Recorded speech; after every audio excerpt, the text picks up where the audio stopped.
In December 1952, a fog fell over London. But this was no ordinary fog. It was a thick, yellow, blinding smoke that smelled of sulfur and decay. It turned day into night, and for 5 terrifying days, the greatest city on earth went blind. But this fog didn't just hide the city. It began to kill its citizens. This is the story of the Great Smog, the silent disaster that choked London and changed the world forever.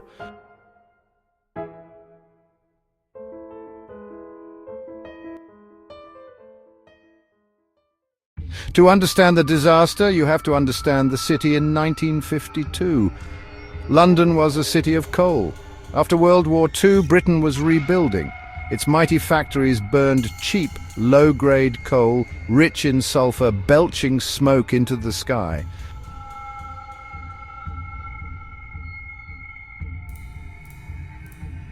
At home, every Londoner had a coal fire for warmth. With a bitter cold snap hitting that December, millions of these fires were burning day and night, adding their own smoke to the industrial haze. Then the weather turned against them.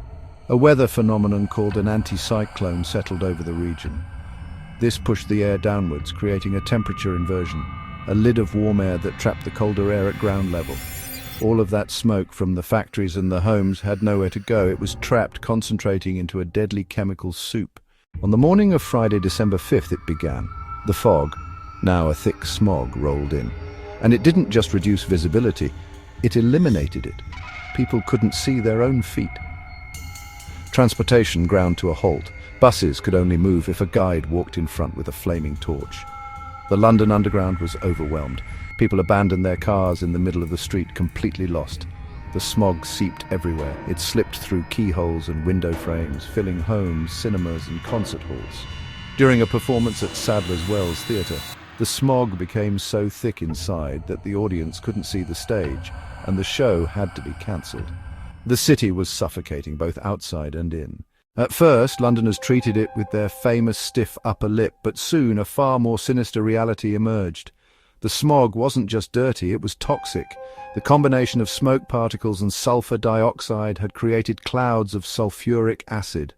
People were breathing in poison. Hospitals began to fill up with patients suffering from severe respiratory distress, bronchitis and pneumonia. The city's ambulance service stopped functioning due to the zero visibility, meaning the sick and dying were trapped.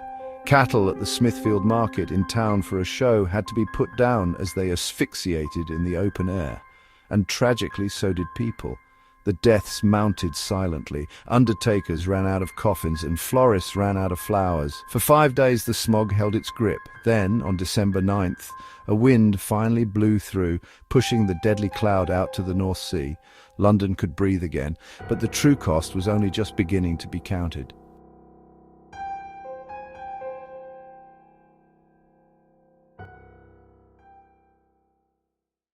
Initially, the government downplayed the event, claiming only a few hundred had died. But the numbers didn't lie. In the weeks that followed, it became clear that the Great Smog of 1952 had directly killed an estimated 4,000 people. Modern studies show the final death toll, including those who died from lingering effects, was likely over 12,000. The disaster was a brutal wake-up call. It was undeniable proof that air pollution wasn't just unpleasant, it was a lethal public health crisis. The public outcry was enormous, forcing politicians to act. This led directly to the creation of the Clean Air Act of 1956. This landmark legislation introduced smoke control zones across the country, shifting homes away from coal fires and forcing industries to use cleaner technology. It was one of the first and most important pieces of modern environmental law ever passed. The Great Smog of 1952 was a terrifying chapter in London's history. A perfect storm of industry, weather, and complacency created a killer fog that brought a city to its knees. But from that darkness came a new understanding. The tragedy forced us to recognize that the air we breathe is not disposable, and that protecting our environment is a matter of life and death. The thousands who lost their lives in that silent, suffocating fog did not die in vain. Their legacy is the cleaner air that many of us breathe today. Thank you for watching. If you found this story fascinating, please hit the like button and subscribe for more deep dives into history. Let us know in the comments what historical event you'd like us to cover next.